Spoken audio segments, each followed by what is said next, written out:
Hello, Grace family, and welcome to our midweek check-in.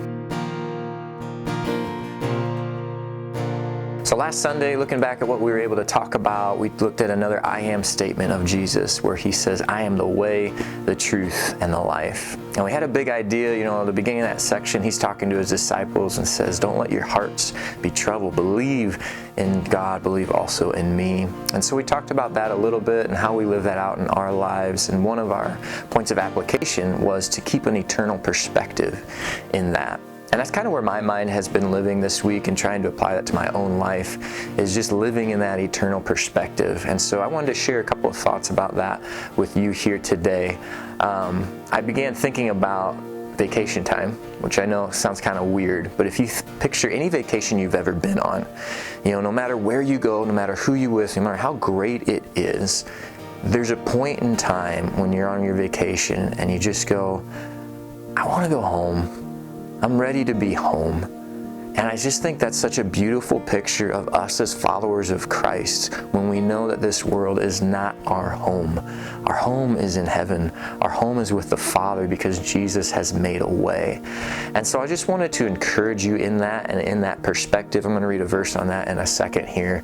But no matter what burdens you feel, no matter what weight of sin is happening in your life, no matter what evil or whatever is circumstances are just kind of weighing you down, we can get through any of those because we know they're temporary. We know that there is an eternal home in heaven in perfection forever with Him. And it's with that perspective in mind that I wanted to read from Colossians chapter 3. I think I'm just going to read the first 3 verses here. It says, If then you have been raised with Christ, seek the things that are above, where Christ is, seated at the right hand of God.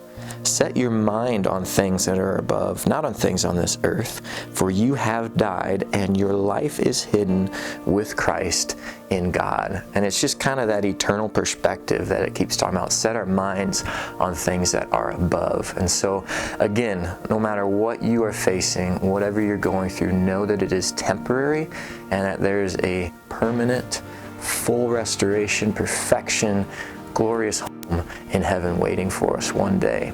But here's the tension of that. We aren't there yet. And while we are still on this earth, while we're still living for Him, there's a mission to live on. There's the opportunity to glorify His name and the opportunity to share the truth. We just learned this week that He is a better way, the absolute truth, and an eternal life that awaits those who give their life to Him. So I want to encourage you to kind of allow that tension to take place. Yes, you can get through the temporary hard circumstances because they are just temporary. And heaven is coming, but we're still here. And there's still opportunities to glorify God and live on a mission for Him. So we're going to talk about that a little bit more this week as we look at our final I am statement of Jesus, where He says, I am the true vine. And because of that, we are the branches and we are to abide in Him and bear fruit. So we're going to look at what all of that means and how to live that out so that we keep that eternal perspective in mind, but yet still live with purpose here on this earth. So I took time, I was praying through these verses over you this morning. I hope you can see them, live them out, apply them this week, and we'll look forward to having you back here Sunday morning at 9 a.m. Thanks, church.